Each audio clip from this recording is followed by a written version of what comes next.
الحمد لله نحمده ونستعينه ونستغفره ونعوذ بالله من شرور أنفسنا ومن سيئات أعمالنا من يهده الله فلا مضل له ومن يضلل فلا هادي له وأشهد أن لا إله إلا الله وحده لا شريك له وأشهد أن محمدا عبده ورسوله يا أيها الذين آمنوا اتقوا الله حق تقاته ولا تموتن إلا وأنتم مسلمون يا أيها الناس اتقوا ربكم الذي خلقكم من نفس واحدة وخلق منها زوجها وبث منهما رجالا كثيرا ونساء واتقوا الله الذي تساءلون به والأرحام إن الله كان عليكم رقيبا يا أيها الذين آمنوا اتقوا الله وقولوا قولا سديدا يصلح لكم أعمالكم ويغفر لكم ذنوبكم ومن يطع الله ورسوله فقد فاز فوزا عظيما أما بعد فإن خير الحديث كتاب الله وخير الهدي هدي محمد صلى الله عليه وسلم وشر الأمور محدثاتها وكل محدثة بدعة وكل بدعة ضلالة وكل ضلالة في النار فأعوذ بالله السميع العليم من الشيطان الرجيم هو الذي خلقكم من نفس واحدة وجعل منها زوجها ليسكنوا إليها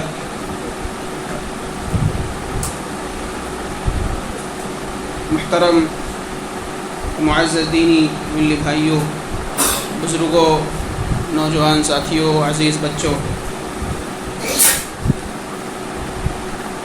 آج کے اس ماہانہ پروگرام میں آپ کے سامنے چند باتیں اس موضوع کے تحت کرنا ہے۔ عنوان ہے خواتین اسلام اور میاں اور بیوی کے حقوق۔ انشاءاللہ اسی تعلق سے کچھ باتیں آپ کے سامنے رکھی جائیں گی۔ اللہ رب العالمین مجھے صحیح بات کہنے اور ہم سب کو اس پر عمل کرنے کی توفیق عطا فرمائے، آمین۔ اللہ رب العالمین نے کائنات کی تخلیق کے بعد ہی انسانی جوڑے کو وجود بخشا۔ حضرت آدم علیہ السلام کو پیدا فرمایا اور انہی کی پشت سے حضرت حوا علیہ السلام کو اس دنیا میں وجود بخشا، اور اس کی حکمت اور وجہ اللہ رب العالمین نے بیان کرتے ہوئے فرمایا هو الذی خلقکم من نفس واحدہ، وہی وہ ذات ہے جس نے تم کو ایک نفس سے پیدا فرمایا۔ وجعل منها زوجها لتسکنوا الیہا، اور اسی سے اس کا جوڑا پیدا فرمایا تاکہ تم اس سے سکون حاصل کرو اور اس کے ساتھ رہ کر کے تمہاری زندگی امن کے ساتھ، سکون کے ساتھ بسر ہو سکے۔ لہذا اس آیت میں واضح طور پر یہ پیغام دیا گیا مسلمانوں کو، انسانوں کو، کہ بیوی سکون کا ذریعہ ہے، قلبی سکون کا ذریعہ ہے، نفسانی سکون کا ذریعہ ہے، اور آدمی کے لیے، ایک مسلمان کے لیے، ایک انسان کے لیے بہت سارے جھمیلوں اور بہت ساری ایسی تمام مصیبتیں جو انسان پر آتی ہیں یا جس سے انسان بہت پریشان رہتا ہے، بیوی کے پاس آ کر کے کچھ تو شنید کر کے کچھ بات کر کے بیوی اس کے غم کو، اس کے ٹینشن کو، پریشانی کو ہلکا کرتی ہے، کم کرتی ہے۔ یہ اس آیت کا محور اور مرکز ہے۔ ہمیں اور آپ کو یہ بات بخوبی معلوم ہے کہ عورت کی ذات ایسی ہے کہ جس کے حقوق کے سلسلے میں یا جس کے وجود کے سلسلے میں شروع ہی سے دو مختلف نظریے انسانوں میں پائے جاتے رہے۔ کچھ لوگوں نے تو ایسا کیا کہ عورت کو بہت زیادہ مقام دے دیا اور اس کو اوج ثریا پر پہنچا دیا، اور کچھ لوگوں نے عورتوں کے حوالے سے، خواتین کے حوالے سے ایسا نظریہ پیدا کیا اور لوگوں میں ایسی چیزیں پھیلائیں جس کی وجہ سے وہ تحت الثری پہنچ گئی، یعنی بہت نیچے گرا دیا۔ یہ دونوں نظریے بہت پہلے سے عورت کے حوالے سے، صنف نازک کے حوالے سے، عورت کی ذات کے حوالے سے دنیا میں موجود ہے۔ اور حقیقت یہ ہے کہ جاہلیت میں عورتوں کا کوئی حقیقی ان کا تصور لوگوں کے ذہنوں میں نہیں تھا۔ وہ یہ سمجھتے تھے کہ عورت یہ ایسی چیز ہے، کوئی سامان ہے جو بیچی جائے، فروخت کی جائے، خریدی جائے، اور ایسا ہوتا تھا، اور ان کی کوئی حیثیت، ان کا کوئی مقام معاشرے میں نہیں تھا۔ جب چاہتے جاہلیت کے لوگ، عرب والے، جب چاہتے ان کو طلاق دیتے، جب چاہتے رکھ لیتے، یعنی ان کا کوئی حق، کوئی حقوق ان کے ذہنوں میں، ان کے یہاں موجود ہی نہیں تھا۔ حتیٰ کہ 10 مرتبہ عورتوں کو طلاق دیتے، پھر جب مرضی چاہتی، ان کا دل چاہتا فوراً رجوع کر لیتے، یعنی ان کی کوئی مرضی، ان کی کوئی ایسی چیز جس سے وہ راضی ہوں، ان کا کوئی تصور ہی نہیں تھا۔ اور یہاں تک پایا جاتا تھا کہ یہود کے یہاں تو یہاں تک ہوتا تھا کہ عورت اگر حالت حیض میں ہے تو ان سے بالکل دوری اختیار کر لی جائے، ان کے ساتھ گفتگو نہیں کرتے تھے، ان کے ساتھ بیٹھتے نہیں تھے، ان کے ساتھ کھانا نہیں کھاتے تھے، ان کے ساتھ پانی نہیں پیتے تھے، اور یہ سمجھتے تھے یہ نجس ہے، ناپاک ہے اور ایسا ہے، اس کو الگ ہی گھر میں بالکل الگ کر دیتے۔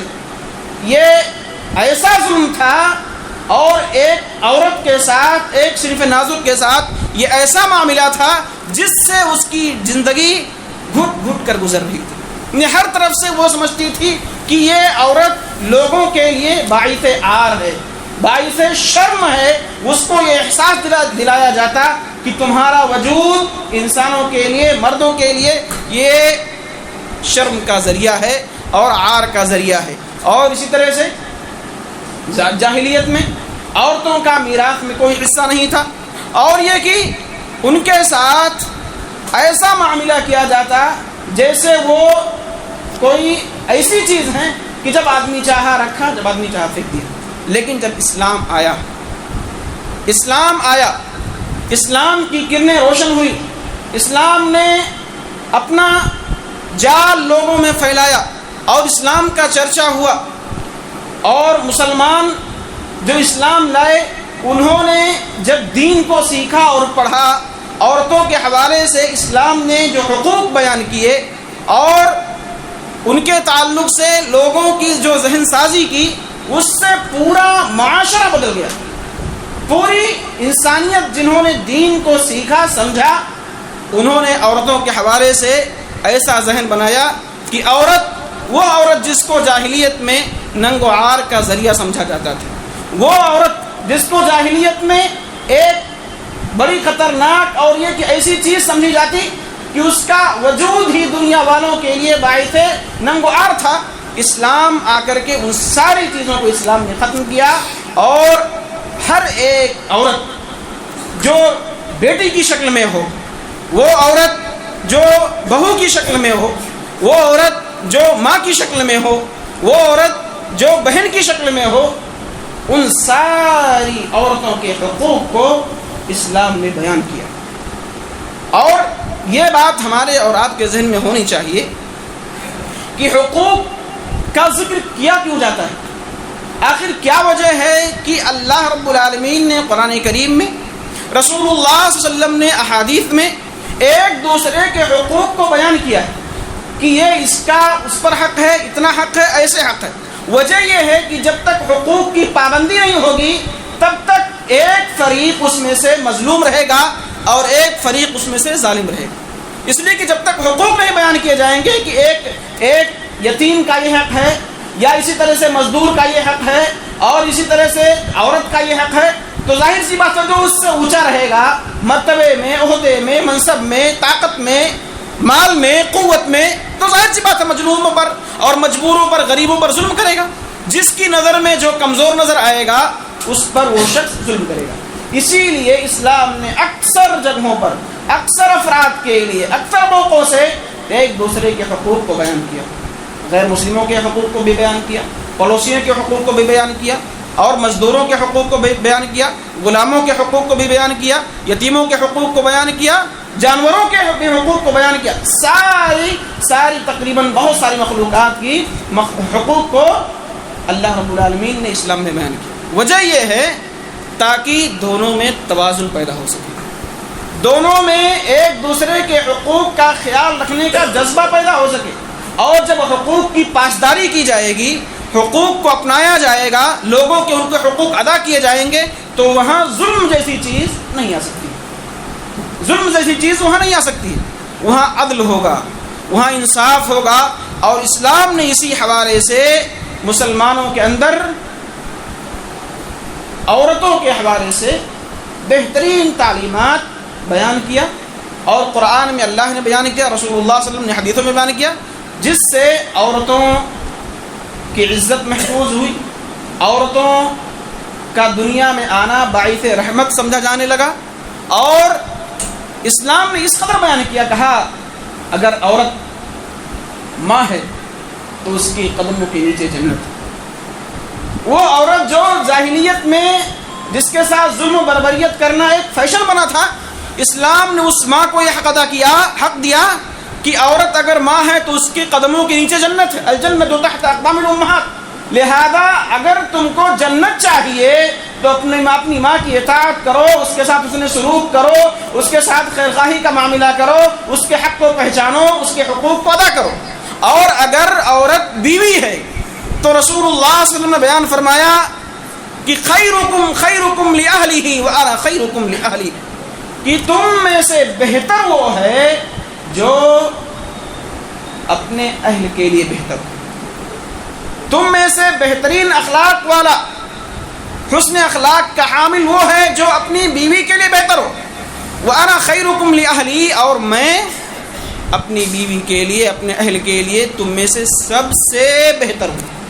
یہاں اس حدیث میں جو آپ صلی اللہ علیہ وسلم نے اہل کا لفظ استعمال کیا, اس کی وجہ علماء بیان فرماتے ہیں, شراح حدیث بیان فرماتے ہیں کہ آخر اللہ کے رسول صلی اللہ علیہ وسلم نے یہاں یہ کیوں کہا کہ اگر کسی آدمی کا اخلاق ناپنا ہو, اخلاق جانچنا ہو کہ آدمی اخلاق میں کیسا ہے, بہتر ہے کہ نہیں بہتر ہے, تو یہ معیار قرار دیا کہ جو اپنی بیوی کے ساتھ بہتر ہے تو وہ گویا سب سے بہتر ہے. وجہ یہ ہے کہ ایک آدمی کسی معاشرے میں جاتا ہے, ایک آدمی کہیں جاتا ہے, نئی جگہ پر جاتا ہے, نئے لوگوں سے ملاقات کرتا ہے, تو وہ چاہتا ہے کہ اس کا جو امیج وہاں بنے, یا لوگ اس کے بارے میں جو تصور پیدا کریں کہ بہتر شخص ہے, اپنی گفتار میں بہتری, کردار میں بہتری, اور اپنا وہ انداز پیش کرے گا وہاں جا کر کے کہ لوگ سمجھیں کہ بہت بہتر شخص ہے یہ.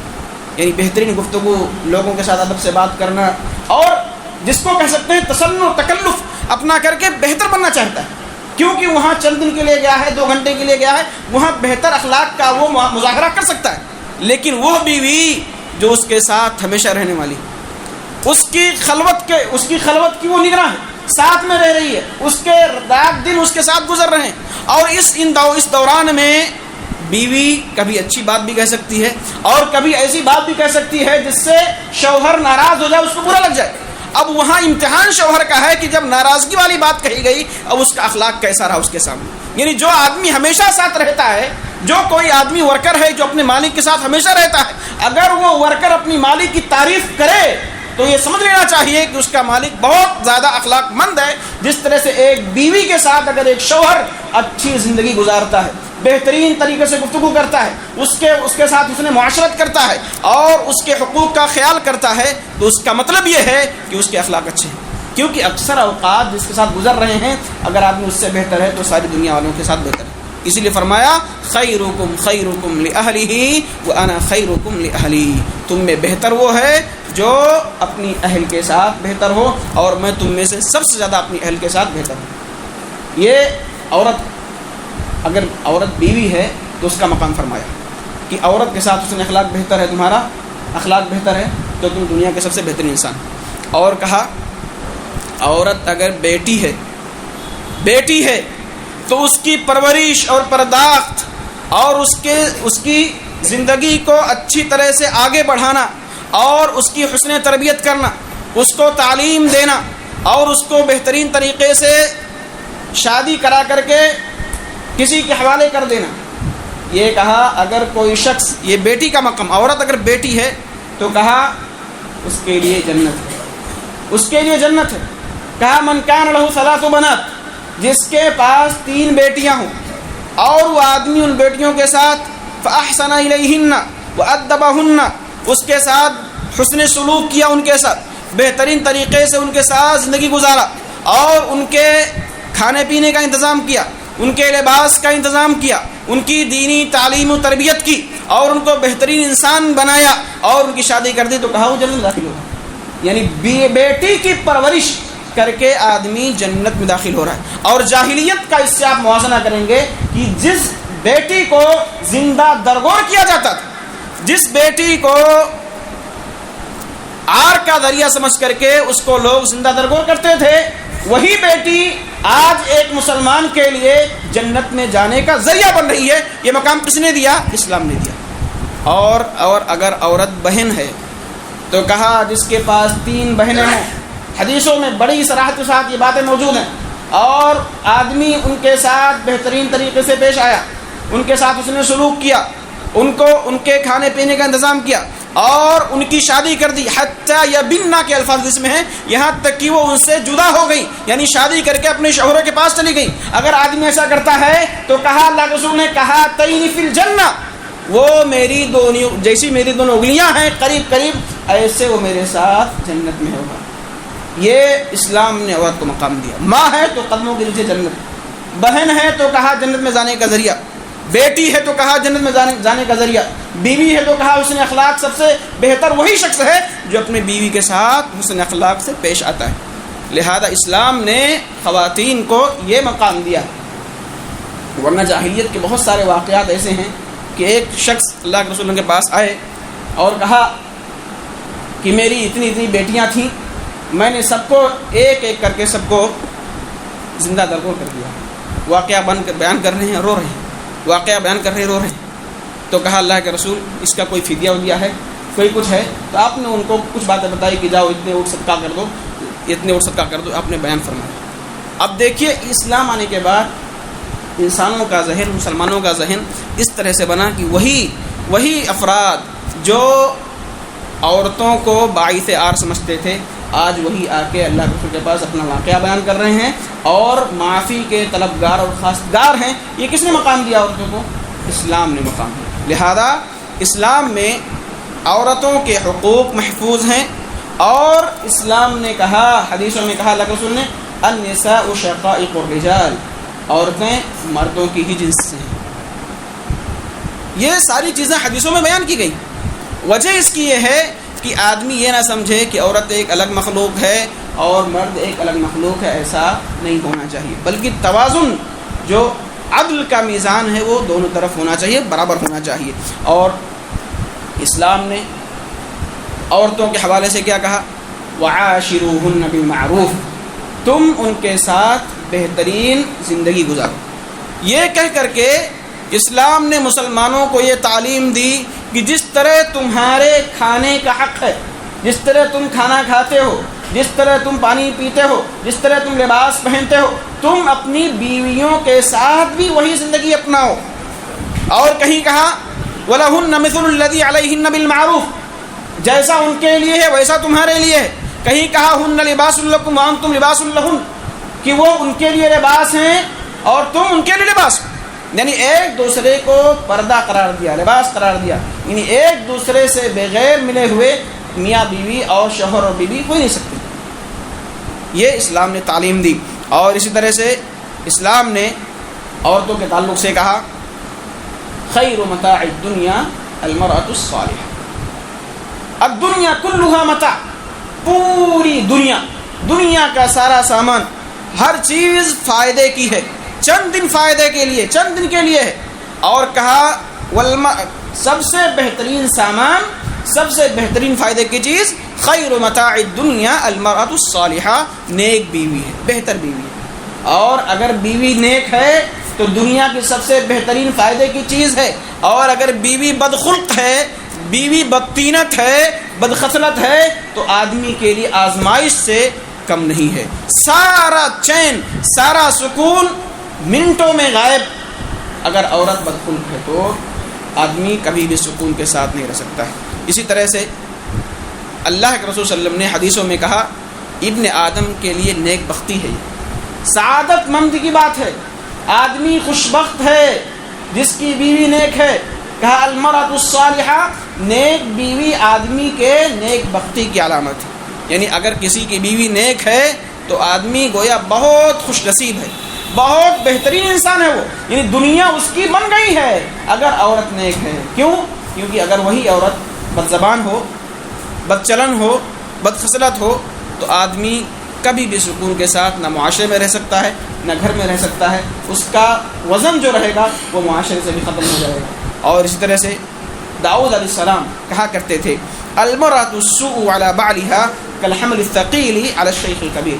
کتنی بہترین بات کہی داؤد علیہ السلام نے، کیا کہا کہ المرأۃ الصالحہ، نیک بیوی، یہ المرأۃ الصالحہ کالتاج المرصع بالذہب، کہ نیک بیوی آدمی کے لیے اس تاج کی طرح ہے، تاج جو بادشاہوں کا تاج رہتا ہے، اس تاج کی طرح جو سونے سے بالکل مرصع ہے، مزین، اور آدمی جب اس کی طرف دیکھتا ہے تو خوش ہو جاتا ہے، اس کی آنکھیں ٹھنڈی ہو جاتی ہیں، یعنی آنکھوں کو ٹھنڈک پہنچتی ہے بیوی کو دیکھ کر اگر بیوی نیک ہے۔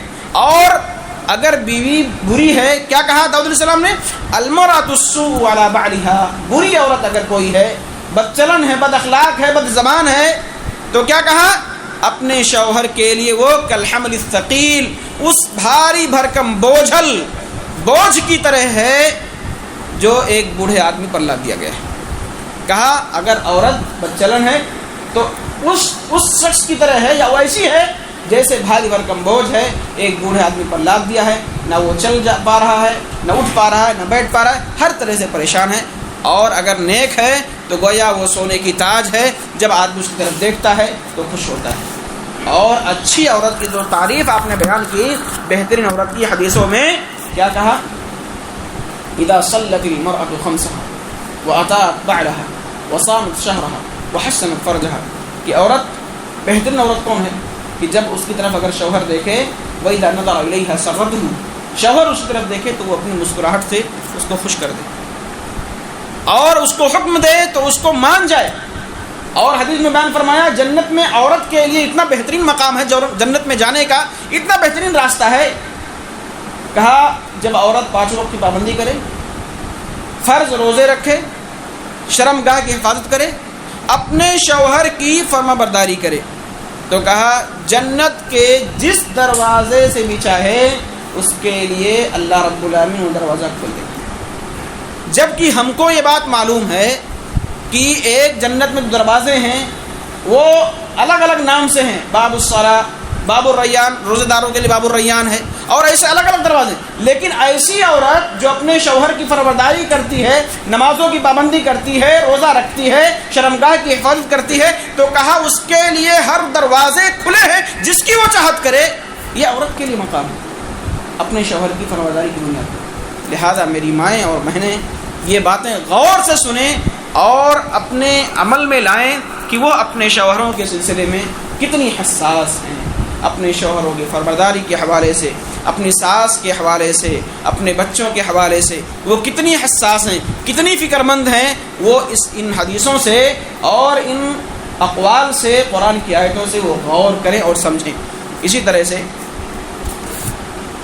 آپ میری ماں اور بہنیں اگر شوہر کا مقام سمجھنا چاہتی ہیں تو دیکھیں حسین بن محسن رضی اللہ تعالیٰ عنہ ایک صحابی، وہ فرماتے ہیں کہ ان عمۃ له اتت النبی صلی اللہ علیہ وسلم فی حاجت، کہ ان کی پھوپھی کسی کام سے رسول اللہ صلی اللہ علیہ وسلم کے پاس آئیں، کوئی ضرورت تھی ان کو، اللہ کے رسول کے پاس آئیں، ففرغت من حاجتها، ضرورت ان کی پوری ہو گئی، اپنی بات سے، اپنے عمل سے فارغ ہو گئی، تو اللہ کے رسول صلی اللہ علیہ وسلم نے سے کہا اذات زوج انتی، کیا تم شادی شدہ ہو، یعنی تم شوہر والی ہو؟ اللہ کے رسول صلی اللہ علیہ وسلم نے اس عورت سے پوچھا، حسین بن محسن کی کوفی سے، کیا تم شادی شدہ ہو؟ وہ کہتی ہیں قال نعم، راوی کہتے ہیں کہ ہاں، انہوں نے کہا کہ ہاں شادی شدہ ہوں میں۔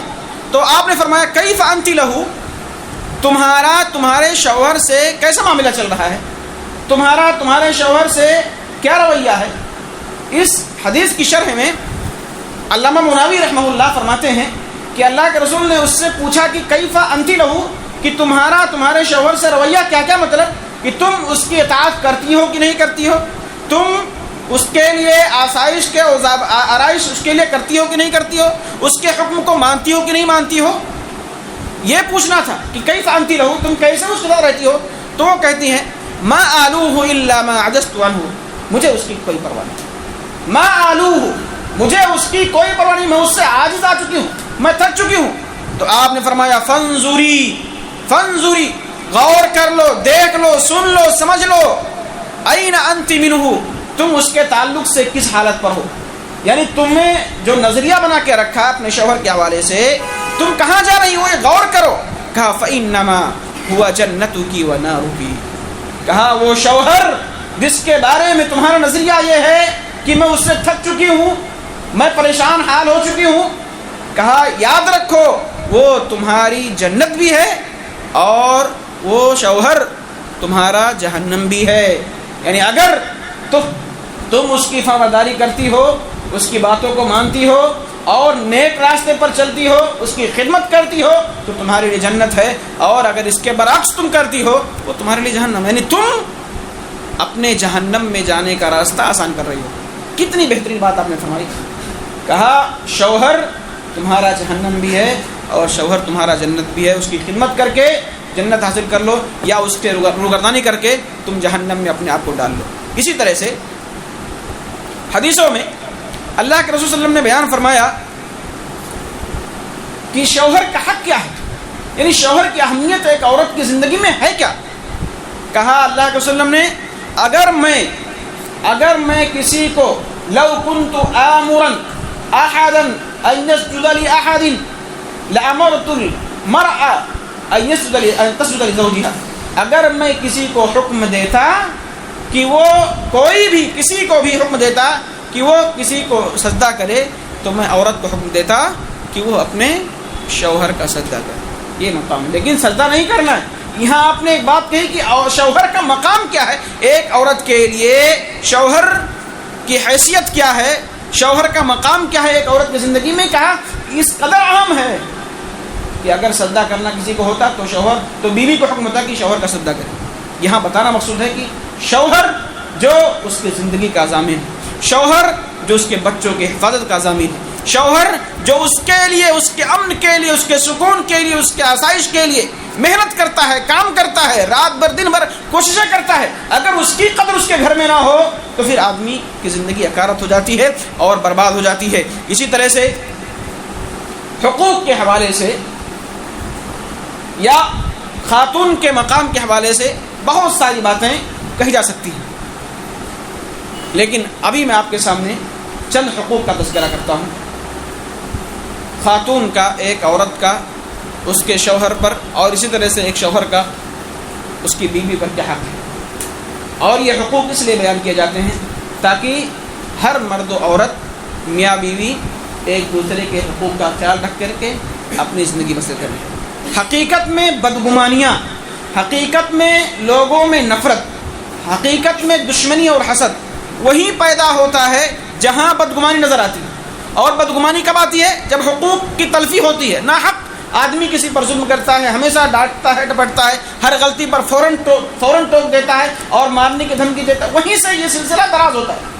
اسی لیے آپ نے بعض روایتوں میں بیان فرمایا، صحیح روایتیں ہیں، کہا عورت کو ٹیڑھی پسلی سے پیدا کیا گیا، تم لہذا اسی سے فائدہ اٹھاؤ، اسی سے استفادہ کرو، اگر تم اس کو سیدھا کرنے جاؤ گے تو کسرتہ اس کو توڑ دو گے، یعنی توڑ دونے کا مطلب اگر تم ہمیشہ روکو گے، ٹوکو گے، ہمیشہ لڑائی جھگڑے کی بات آئے گی، نکاح ختم ہو جائے گا، طلاق اور خلا کی نوبت آئے گی، اور معاملہ اور طلاق اور خلا جب ہوتا ہے یاد رکھنا چاہیے صرف ایک میاں بیوی نہیں ہٹتے ہیں، نہیں دور ہوتے ہیں، ایک خاندان ٹوٹتا ہے.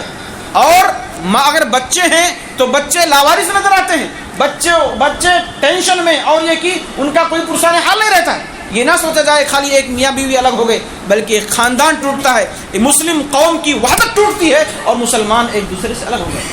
یہ مقام ہے یہاں کہ اگر آدمی بیوی کا خیال نہ کرے یا بیوی شوہر کا خیال نہ کرے تو صرف ہم الگ ہوتے ہیں، یہ نہیں، پورا خاندان الگ ہوتا ہے، یاد رکھنا چاہیے. اسی طرح سے اللہ کے رسول نے حدیثوں میں بیان فرمایا الا اخبرکم بنسائکم فی الجنہ قلنا بلا یا رسول اللہ. اللہ کے رسول نے بیان فرمایا کیا میں تمہیں جنتی عورت کے بارے میں خبر نہ دوں؟ کیا میں تمہیں وہ نہ بتاؤں کہ وہ کون سے اعمال ہیں جو ایک عورت کو جنت میں لے جانے والے ہیں؟ تو صحابہ نے فرمایا قلنا بلا یا رسول اللہ، کیوں نہیں اے اللہ کے رسول، ضرور ہم کو بتائیے.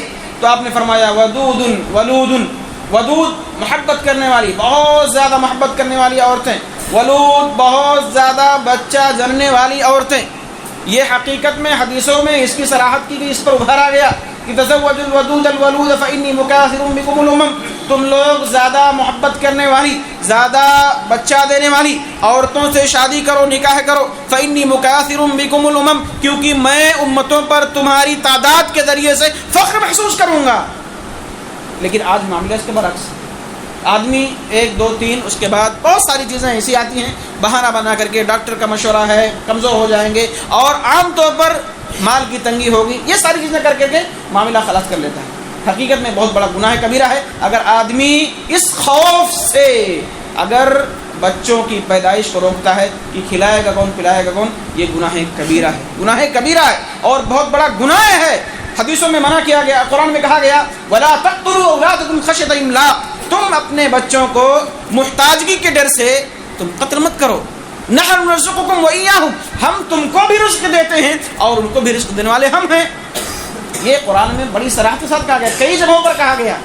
لہذا کہا میں تمہیں جنت کی عورتوں کے بارے میں نہ بتاؤں؟ تو آپ نے فرمایا، پوچھا، کہا صحابہ نے بالکل بتائیے. تو آپ نے کیا فرمایا؟ ودود ولود اذا غضبت او اسیء الیہا، وہ عورت جب غصہ ہو جائے، جب کسی وجہ سے، شوہر کی وجہ سے یا کسی بچوں کی وجہ سے یا کسی وجہ سے وہ غصہ ہو جائے یا اس کو تکلیف دی جائے، ایذا دی جائے، یا اس کا شوہر غصہ ہو جائے تو کہے ہذہ یدی فی یدک، یعنی وہ غصہ بھی ہے، مظلوم بھی ہے، شوہر غصہ بھی ہوا ہے، پھر بھی کہے یہ میرا ہاتھ ہے، ہذہ یدی فی یدک، میرا ہاتھ تمہارے ہاتھ میں ہے. لا اکتحل بغمز، میں رات بھر سوؤں گی نہیں، رات بھر میں سوؤں گی نہیں. کب تک؟ حتی ترضا، یہاں تک کہ تم راضی ہو جاؤ. کس سے کہے؟ اپنے شوہر سے کہے. تو کہا وہ عورت جو ناراض ہے اپنے شوہر کی، یا اس کا شوہر ناراض ہے یا اس کو تکلیف دی گئی ہے، وہ کہے اپنے شوہر سے جب تک آپ راضی نہیں ہوں گے، خوش نہیں ہوں گے، میں سوؤں گی نہیں. تو کہا وہ جنتی عورت ہے. آج ہماری ماں اور بہنوں میں، خواتین میں کیا یہ جذبہ ہے؟ اگر ان کا مزاج یہ بن گیا ہے کہ اگر شوہر ناراض ہے ہونے دو، ہم کو کوئی فرق نہیں پڑتا. آپ نے کہا کہ وہ عورت وہ عورت ملعون ہے، یا اس پر لعنت برستی رہتی ہے جس کا شوہر اس سے ناراض ہوتے ہوئے رات گزار دے، وہ عورت ملعون ہے، اس پر لعنت برستی ہے.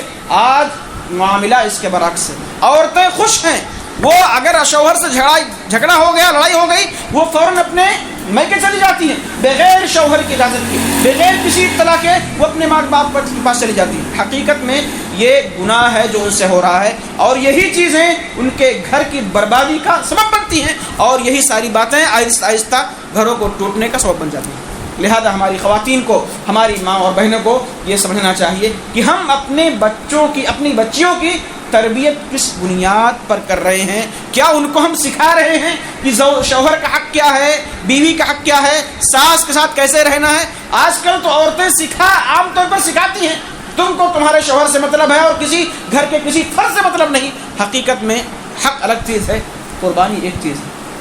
آپ کو رہنا ہے تو ان کے ساتھ مل کر رہنا ہے، توازن برقرار رکھنا ہے. کبھی آپ کو برداشت کرنا ہے، کبھی ان کو برداشت کرنا ہے، کبھی چپ رہنے میں بھلائی ہے، کبھی بولنے میں بھلائی. یہ سوچنا چاہیے اور ہر عورت کو یہ سمجھنا چاہیے کہ آج جو اپنے بہو پر اگر کسی طرح سے ظلم کر رہی ہے وہ بھی تو کل کسی کی بہو تھی. یہ سوچنا چاہیے کہ آپ میری بیٹی اگر کسی کے گھر پہ جاتی ہے تو وہ بھی تو وہاں بہو بن کر ہے. آج اس پر ہم ظلم کر رہے ہیں تو اس پر بھی کوئی ظلم کرے گا. یہ سوچنا چاہیے ہر ایک عورت کو.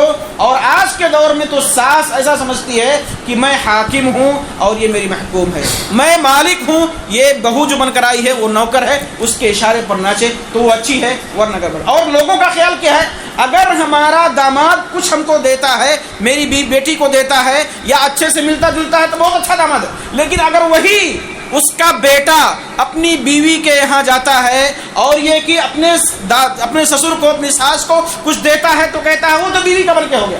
یہ دوہرا معیار ہم نے قائم کر دیا اور یہ ہر گھر کا, ہر فرد کا, ہر معاشرے کا یہ معاملہ چلا ہے کہ اگر بیٹا بیوی کے ساتھ رہتا ہے, مل کر رہتا ہے, اس کو مارتا نہیں ہے تو اس کی ماں کو ایسا لگتا ہے کہ بیوی کا ہو کر رہ گیا. لیکن اگر وہی شخص جو اس کا داماد ہے اگر بیٹی کے ساتھ اس کے اچھا رہتا ہے تو کہتے بہت اچھا اس کو داماد ملا ہے. یہ دوہرا معیار شیطان نے ہماری نظروں میں ڈالا ہے, ہمارے ذہنوں میں ڈال دیا ہے, جس سے اختلافات بڑھتے ہیں, انتشار بڑھتے ہیں اور دو خاندان الگ ہو جاتے ہیں. اور دیکھیے حقوق کے حوالے سے اللہ کے رسول صلی اللہ علیہ وسلم نے بیان فرمایا.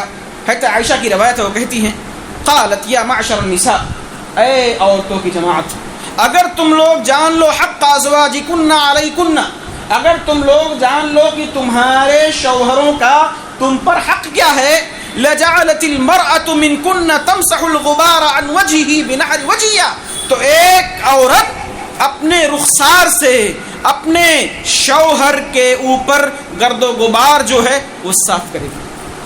اگر تم اپنے شوہروں کا حق جان لو تو تم اپنے رخسار سے, اپنے جسم کے بہترین حصے سے اپنے شوہر کے اوپر کے گرد و غبار کو صاف کرو گے. یہ شوہر کا مرتبہ ہے, شوہر کا مقام ہے. اور قرآن نے تو کہا الرجال قوامون علی النساء, مرد عورتوں پر قوام ہیں, نگراں ہیں. ان کی حفاظت کرنا, ان کے دین کی حفاظت, ان کے اخلاق کی حفاظت, ان کی عزت کی حفاظت, وہ عورت کو, وہ شوہر کو ذمہ داری دی گئی. لہذا دونوں طرف سے ہمیں یہ رویہ اپنانا ہوگا. کہیں ایسا نہ ہو کہ حاکم اور محکوم کی بات آئے, یہ بات بھی غلط ہو جاتی ہے. کیا کہا قرآن میں؟ دونوں کو ایک ساتھ کہا, اگر اس کا حق ہے شوہر کا تو بیوی کا بھی حق ہے, اور کہا اگر اس پر احسان ہے تو اس پر ہی احسان ہے. دونوں طرف سے جو میزان ہے وہ برقرار ہونا چاہیے. کہیں ایک طرف اگر پلڑا جھک گیا تو وہاں انصاف کی بات نہیں ہوتی, وہاں ظلم ہوتا ہے. اسی طرح سے اللہ کے رسول اللہ نے بتایا ان لنسائکم علیکم حقا ولکم علی نسائکم حقا, تمہاری عورتوں کا تم پر حق ہے اور تم لوگوں کا تمہاری عورتوں پر حق ہے. کہا حقکم علی نسائکم, تمہارا حق تمہاری عورتوں پر, یعنی یہاں کس کا حق بیان ہو رہا ہے؟ شوہروں کا حق کیا ہے بیوی پر. کہا تمہارا حق یعنی شوہروں کا حق ان کی بیوی پر کیا ہے؟ یہ ہے کہ اللہ یطیعن فرشکم ممن تکرہون, کہ تم اپنے بستروں پر ایسے لوگوں کو آنے مت دو یا ان کے ساتھ غلط کام مت کرو جس کو تمہارا شوہر ناپسند کرتا. یعنی اپنے بستر پر اس شخص کو جگہ مت دو جس سے تمہارا شوہر ناراض ہو یا جس چیز کو تمہارا شوہر پسند نہ کرے, تم اپنے گھر میں اس کو جھانکنے تک بھی مت دو. اور کیا کہا؟ ولا یأذن فی بیوتکم لمن تکرہون, گھروں میں آنے کی اجازت وہ عورتیں ان مردوں کو بالکل بھی نہ دیں, اور ان عورتوں کو بھی مت آنے دیں کہ جن عورتوں کے بارے میں شوہر یہ چاہتا ہے کہ وہ شخص, وہ عورت میرے گھر میں نہ آئے. تو بیویوں کی ذمہ داری ہے کہ ایسے لوگوں کو اپنے گھروں میں نہ آنے دیں, کیونکہ یہی پاس پڑوس کی عورتیں یہ گھروں کو برباد کرنے کا بہت بڑا ذریعہ بنتی ہیں. یہ تجربے کی باتیں ہیں اور ہر آدمی سمجھتا ہے اس کو کہ پاس پڑوس کی عورتیں آتی ہیں, ان کی بیان کرتی ہیں تمہارا شوہر یہ کرتا, تمہاری ساس یہ کرتی, وہ دیکھو ایسا ہے. وہیں سے حسد, کینہ, بغض, دشمنی, اور یہی کینہ بغض بعد میں جا کر کے عصیان کا راستہ لیتی ہے اور یہ کینہ فرمانی کا راستہ لیتی ہے اور بعد میں اور بڑا انجام ہوتا ہے. اسی طرح سے آپ نے بیان فرمایا کہ شوہر تمہارا حق تمہاری بیوی پر کیا ہے؟ وَأَمَّا حَقُّهُنَّ عَلَيْكُمْ أَن تُحْسِنُوا إِلَيْهِنَّ فِي طَعَامِهِنَّ وَكِسْوَتِهِنَّ, کہ تم ان کے ساتھ حسن سلوک کرو, ان کے ساتھ بہترین طریقے سے زندگی گزارو, ان کے ساتھ حسن معاشرت رکھو, اور ان کے کھانے میں تم توازن برقرار رکھو. ان کا کھانا اچھے سے دو اور ان کو لباس اچھے سے دو. بہترین لباس دو، بہترین کھانا دو، جو تم کھاتے ہو وہی کھلاؤ، جو تم پہنتے ہو ویسا پہناؤ. ایسا نہیں کہ تمہارا جو مرتبہ ہے اس سلسلے میں وہ اونچا ہو اور تم اپنا بہترین کپڑا پہنو، بیوی کو ہلکا کپڑا، یا تم بہترین کھانا کھاؤ اور بیوی کو اور خراب کھانا. یہ نہیں ہونا ہے. کیا کہا؟ اطعموہن مما تطعم، جو تم کھاتے ہو وہی کھلاؤ، جو تم پہنتے ہو ان عورتوں کو تم وہی پہناؤ. یہ اسلام نے عورتوں کے حوالے سے یہ حقوق بیان کیے ہیں. اور بعض آثار کہتے ہیں تابعین کے اقوال، تبع تابعین کے اقوال اور بسا اوقات صحابہ کے اقوال کو بھی آثار کہا جاتا ہے. بعض آثار میں باتیں موجود ہیں. فرمایا ما اہانہن الا لئیم وما اکرمہن الا کریم، کہ ان عورتوں کی عزت، بیوی کی عزت وہی کرے گا جو عزت دار ہوگا. کتنی بہترین بات کہی، ما اکرمہن الا کریم. ان بیویوں کی عزت، ان کی تکریم، ان کا خیال، ان کے ساتھ حسن معاشرت، ان کے ساتھ بہترین زندگی، ان کے ساتھ حسن سلوک وہی کرے گا جو عزت دار ہوگا. وما اہانہن الا لئیم، اور ان کو رسوا، ان کو ذلیل اور ان کو نیچ اور یہ ساری چیزیں وہی اپنائے گا، وہی کرے گا جو حقیقت میں لئیم مطلب ہوتا ہے عربی میں کمینہ ہوگا، بدماش ہوگا، بدتینت ہوگا، بدخسرت ہوگا، وہی عورتوں کی تذلیل اور ان کو رسوا کرے گا. یہ ہمیں یہ نصیحت دی گئی کہ ہم عزت دار بننا چاہتے ہیں یا بے عزت بننا چاہتے ہیں، یہ ہمارے اوپر ہے. ہمارا اپنی بیویوں کے ساتھ کیسا رویہ ہے یہ ہمیں خود انداز، ہر ایک شخص یہ اپنے دل پر ہاتھ رکھ کر سوچ سکتا ہے کہ میری بیوی سے کیسا معاملہ چل رہا ہے. یہ کوئی کہنے کی بات نہیں ہے. کوئی کسی گھر میں جا کے دیکھتا نہیں ہے کہ اس کا شوہر اس کی بیوی کے ساتھ کیسا رہتا ہے. ہر شوہر کی ذمہ داری ہے، ہر بیوی کی ذمہ داری ہے کہ وہ یہ سوچے کہ اپنے شوہر کے ساتھ کیسا رویہ اپناتی ہے، اور شوہر سوچے اپنی بیوی کے ساتھ وہ کیسی زندگی گزار رہا ہے. ورنہ آدمی ہلاکت کی طرف جائے گا، بربادی کی طرف جائے گا. اور ان کے حقوق کے حوالے سے اہل علم نے ایک بات بیان فرمائی. کہا عورتوں کا حق یہ ہے ان کے شوہروں پر کہ ان کو دینی تعلیم کے لیے مناسب راستے اختیار کریں، ان کو سکھانے کے لیے، عورتوں کو سکھانے کے لیے بہترین راستے، مناسب راستے استعمال کریں. جیسے آج کے دور میں بہت ساری چیزیں ہیں، انٹرنیٹ پر بہت سارے بیانات اور حقوق کے حوالے سے توحید، سنت ہر طرح سے موجود ہیں. آدمی ان کو سکھائے اور خود سیکھے اور گھر میں آ کے سکھائے. اور آپ غور کریں گے کہ خاتون کا اپنی بچیوں کی تربیت کے حوالے سے کتنا بڑا مقام ہے. ایک خاتون اپنے بچوں کی تربیت کس بنیاد پر کرے. آپ نے بیان فرمایا حدیث میں وَالْمَرْأَةُ رَاعِيَةٌ فِي بَيْتِ زَوْجِهَا وَهِيَ مَسْئُولَةٌ عَنْ رَعِيَّتِهَا، کہ ایک عورت اپنے شوہر کے گھر کی ذمہ دار ہے، راعیہ ہے. اور راعیہ کس کو کہتے ہیں؟ چرواہا. راعی میں نے کہا تو چرواہا. اور آج کل تو ہم چرواہے کا تصور نہیں کر سکتے، لیکن پچھلے زمانے میں اور اللہ کے رسول کے زمانے میں اس کے پہلے جو چرواہا رہتا تھا وہ بہت بڑا ایک ذمہ دار رہتا تھا.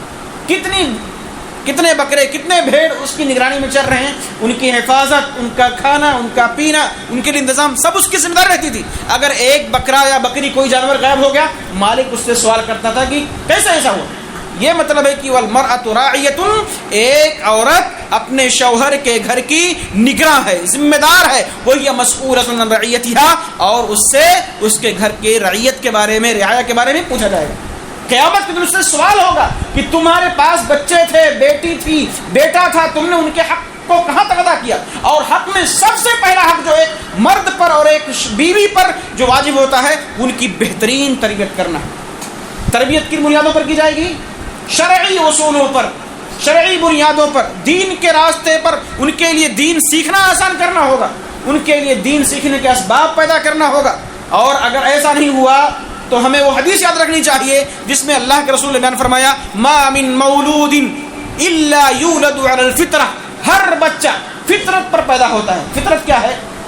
ہر بچے کی فطرت جو اس دنیا میں آیا اس کی فطرت کیا؟ اسلام. حتیٰ کہ جو کافر کے بچے ہیں صحیح قول کے مطابق اگر وہ بچپن میں انتقال ہو جاتے ہیں وہ جنتی ہیں. یعنی ہر بچہ فطرت پر پیدا ہوتا ہے، اس کی فطرت اسلام ہے. آگے فرمایا تربیت کا کتنا بڑا اس میں مقام ہے اور تربیت کیا رول ادا کرتا ہے. دیکھیے فَأَبَوَاهُ يُهَوِّدَانِهِ أَوْ يُنَصِّرَانِهِ او یمجسانہ، اس کے والدین اس کو یا تو یہودی بنا دیتے ہیں، یا اس کو نصرانی بنا دیتے ہیں، یا اس کو مجوسی بنا دیتے ہیں۔ کیوں؟ ظاہر سی بات ہے، اگر باپ کافر ہے تو اسلام اس کو سکھائے گا، اس کی تربیت جو دی جائے گی کفر کی تربیت دی جائے گی۔ اگر والدین یہودی ہیں تو ان کو یہودیت سکھایا جائے گا، نصرانی ہے تو نصرانیت سکھایا جائے گا، مجوسی ہے تو مجوسیت سکھایا جائے گا۔ یہاں تربیت کا کتنا اہم رول ہے۔ ایک ماں باپ اگر اپنے بچوں کی صحیح تربیت نہیں کرتے تو یہ ان کا نقصان ہے، اور اس کی وجہ سے ان کو جہنم میں جانا پڑ سکتا ہے۔ اللہ کے رسول نے بیان فرمایا، کوئی بھی شخص جس کو اللہ رب العالمین نے رعیت دی ہے، کوئی بھی شخص جو حاکم ہے، جو آدمی مالک ہے، ذمہ دار ہے، اور اس کا معاملہ یہ ہے یموت یوم یموت وهو غاش لرعیتہ دخل النار، اور وہ مرتا ہے، وہ اپنی رعایا کے ساتھ، اپنے ماتحت میں رہنے والوں لوگوں کے ساتھ دھوکہ دیتا ہے، یعنی ان کی تربیت صحیح نہیں کرتا ہے، ان کو دین نہیں سکھاتا ہے، اور ان کو دوسرے اور چیزیں بہت سکھاتا ہے، لیکن دین میں ان کو بالکل انٹرسٹ نہیں کراتا ان کو، تو کیا کہا؟ وہ جہنم میں داخل ہوگا۔ یعنی تربیت نہ کرنے کی وجہ سے آدمی جہنم میں جا سکتا ہے۔ اور سب سے پہلی تربیت اور سب سے پہلے جو تربیت کی جگہ ہے وہ ماں کی گود ہے۔ ماں کے گود میں بچہ پرورش پاتا ہے، اور 5-6 سال تک تو بچہ ماں کے ساتھ ہی عموماً رہتا ہے، لہذا ماں کی ذمہ داری تربیت کے حوالے سے بڑی اہم ہو جاتی ہے۔ لہذا ایک خاتون کی ذمہ داری ہے کہ بچے کو اپنے کیا سکھاتی ہے، ان کو پڑھاتی کیا ہے، اور ان کو کس راستے پر لے کے جا رہی ہے۔ اور عورتوں کے لیے ایک حق اور بیان کیا گیا کہ شوہر کی ذمہ داری کیا ہے، کہ وہ شوہر اپنی بیوی کو ایسے کھلا نہ چھوڑ دے۔ بیوی جب چاہے گھر سے باہر ہو جائے، جب چاہے بازار، جب چاہے جس کے یہاں رشتہ داری تعلقات، جب چاہے جہاں جائے، یہ عورت کا حق نہیں ہے۔ بیوی بغیر شوہر کی اجازت کے گھر میں سے نہیں نکل سکتی ہے، حتیٰ کہ بیوی اپنے شوہر کی اجازت کے بغیر نفلی روزے نہیں رکھ سکتی ہے، اور اگر شوہر اس کو بلاتا ہے اپنی ضرورت کے لیے تو چاہے وہ روٹی بنا رہی ہو تو اس کو حاضر ہونا ہے۔ یہ سب تعلیمات ہیں، کیوں؟ تاکہ اس کے اندر محبت پیدا کیا جائے شوہر کے سلسلے میں، اور بیوی کے سلسلے میں ان کو آگاہ کیا جائے۔ اور میں ذکر کر رہا تھا کہ عورت گھر سے باہر نہیں نکل سکتی۔ اس میں ہوتا کیا ہے؟ آج کل معاشرہ جس طرح بدل رہا ہے، بے حیائی عروج پر ہے، فحاشت عروج پر ہے، اور دوسرے مردوں سے تعلقات عورتوں کے، لڑکیوں کے جو عروج پر ہیں، یہاں حقیقت میں فقدان تربیت کا ہے، اور کمی ہمارے اور آپ کی تربیت میں ہے۔ ہم نے اپنے بچوں کو صحیح طریقہ نہیں سکھایا زندگی بسر کرنے کا، اور ان کو دین پر جمنے کا یا دین سیکھنے کا ہم نے اتنا سامان ان کے لیے مہیا نہیں کیا۔ آج ہوتا کیا ہے کہ ایک عورت شادی شدہ ہے، وہ دوسرے مردوں سے بات کر رہی ہے، دوسرے مردوں کے ساتھ جا رہی ہے، اور شوہر کچھ نہیں ٹوکتا، اور وہ عورت جانتی ہے کہ میرا شوہر میرے بارے میں جانتا ہے، اور پھر وہ بیوی بھی جانتی ہے کہ میرا شوہر میرے علاوہ دوسروں سے بھی تعلق رکھتا ہے، دونوں ایک دوسرے کو جانتے ہیں، پھر کیسے ٹوکیں گے؟ یہ حقیقت میں اسی کو کہتے ہیں آدمی دیوسیت کا شکار ہے۔ دیوس کس کو کہتے ہیں؟ جس کے گھر میں برائی پل رہی ہو، جس کے گھر میں برا کام ہو رہا ہو، اور آدمی خود اس کو انجام دے رہا ہے یا اس کے لیے روک ٹوک نہیں کرتا، وہ دیوس ہے۔ کہا وہ اس پر تین عذاب ہیں، نہ تو اللہ رب العالمین اس کو گناہوں سے پاک کرے گا، اور نہ اس سے کلام کرے گا، اور اس کے لیے دردناک عذاب ہے جو آدمی دیوس ہے۔ ایک شخص جانتا ہے، وہ اپنی بیٹی کے لیے ایسے کپڑے لاتا ہے جو کپڑے تنگ ہیں، جو کپڑے باریک ہیں، وہ اپنی بیٹی کے لیے لاتا ہے، اور بیٹی پہنتی ہے شوق سے۔ یہ ہم کیا کر رہے ہیں؟ اپنے گھر میں فحش اور عریانیت کا ہم ایک ماحول پیدا کر رہے ہیں۔ یہ باپ کی ذمہ داری ہے، والدین کی ذمہ داری ہے، اپنی بیٹی کو، اپنے بیٹے کو کیا پہنا رہے ہیں، کیسے رکھ رہے ہیں، ورنہ یہی انجام جا کے بڑا خطرناک اس کا انجام ہوتا ہے۔ اور اسی سلسلے میں اللہ کے رسول صلی اللہ علیہ وسلم نے بیان فرمایا، ان اللہ یغار و ان المؤمن یغار، اللہ تعالی غیرت کرتا ہے اللہ کو غیرت آتی ہے اور مومن بھی غیرت کرتا ہے. وغیرت اللہ ان یأتی المؤمن ما حرم اللہ علیہ، اور اللہ کی غیرت اس وقت آتی ہے جب مومن بندہ وہ کام کرتا ہے جس کام کو اللہ نے اس پر حرام قرار دیا. یہ آج غیرت کا فقدان ہے. غیرت ختم ہو چکی ہے. بیٹی کو دیکھتا ہے غیر لباس میں، اچھے لباس میں نہیں، بیٹی کو دیکھتا کسی غیر سے بات کرتے ہوئے، آدمی اس کو روکتا نہیں. کوئی پڑھائی کا معاملہ ہے، کالج کا معاملہ ہے، فون کا معاملہ ہے، اس سے کیا ہوتا ہے؟ یہی چیزیں فتنہ بنتی ہیں. ہم اور آپ کو اس کا احساس نہیں ہے، لیکن یہی موبائل اور یہی باتیں آہستہ آہستہ ہمارے اور آپ کے لیے ذلت و رسوائی کا سبب بن جاتے ہیں، اور عورتیں بیٹیاں کسی اور سے جا کے مل جاتی ہیں. اس پہ غور کرنے کی ضرورت ہے اور اس میں تربیت کی ضرورت ہے. ایک ماں باپ کو اس کا اختیار ہے کہ وہ اپنے بیٹی کے متعلقین کو جانے.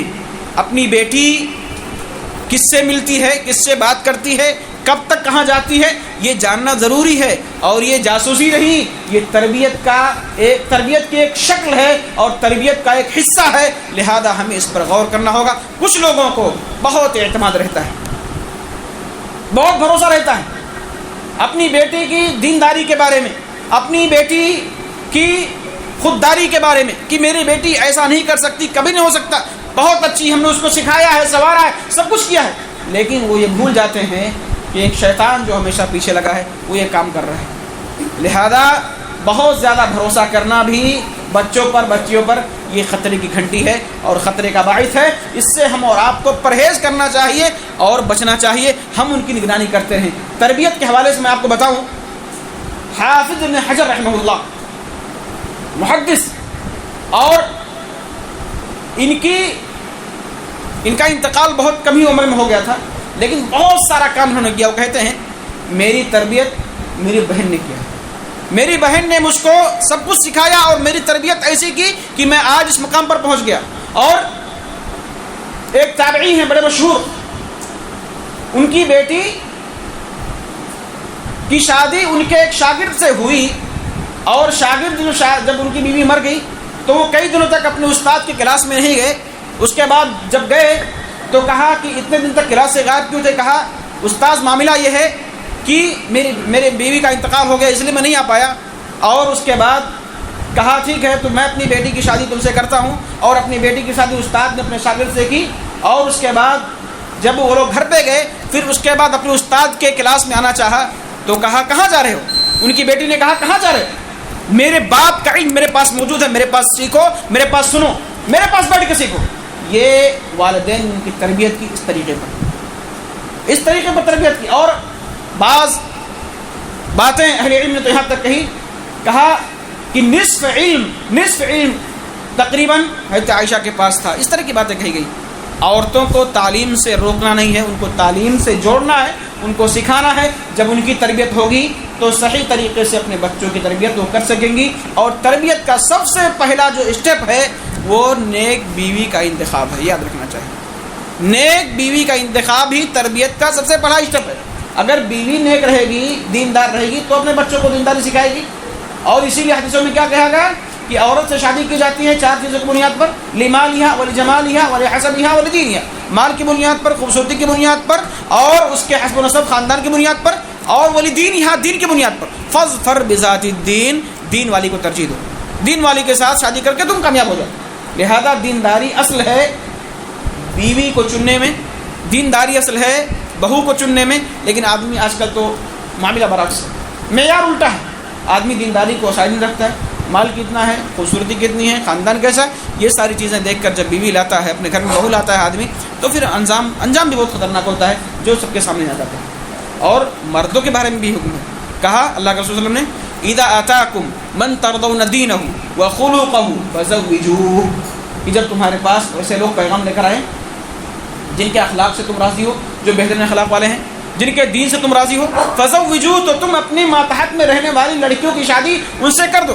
فإن لم تفعلوا، اگر تم ایسا نہیں کرو گے تو زمین میں فساد برپا ہوگا. اور آج فساد کی شکلیں بہت ساری چیزوں میں موجود ہیں. فساد کی الگ الگ شکل ہے. کہیں اختلاف ہے، کہیں فرقہ وارانہ گفتگو ہے، اور کہیں عورتیں غیروں کے ساتھ جا کے مل رہی ہیں، کہیں ارتداد کا فتنہ. یہ ساری چیزیں آتی رہتی ہیں. وجہ یہ ہے کہ ہم نے جو معیار بنایا بیوی چننے کا وہ مال ہے، حدیثوں میں دین کو کہا گیا، اخلاق کو کہا گیا، لہذا ہمیں اور آپ کو چاہیے کہ تربیت اپنے بچوں کی صحیح طریقے سے کریں، ایک دوسرے کے حقوق کو پہچانیں، اور خواتین یہ سمجھیں کہ ہم کو یہ مقام اسلام نے دیا ہے، ماں کی صورت میں، بہن کی صورت میں، بیوی کی صورت میں، بیٹی کی صورت میں، اس مقام کو سمجھ کر کے اپنے شوہروں کے ساتھ بہترین طریقے سے زندگی اپنائیں، اور اسی میں ایک مسلمان کے لیے کامیابی ہے۔ اللہ رب العالمین ہمیں اور آپ کو صحیح مسلمان بنائے، اللہ رب العالمین ہمیں اور آپ کو ایک دوسرے کے حقوق کو سمجھ کر اس کے مطابق نافذ کرنے کا ہمیں اور آپ کو توفیق دے، اور ہمارے اور آپ کے عملوں میں اخلاص پیدا فرمائے۔ آمین۔ وآخر دعوانا الحمد للہ رب العالمین۔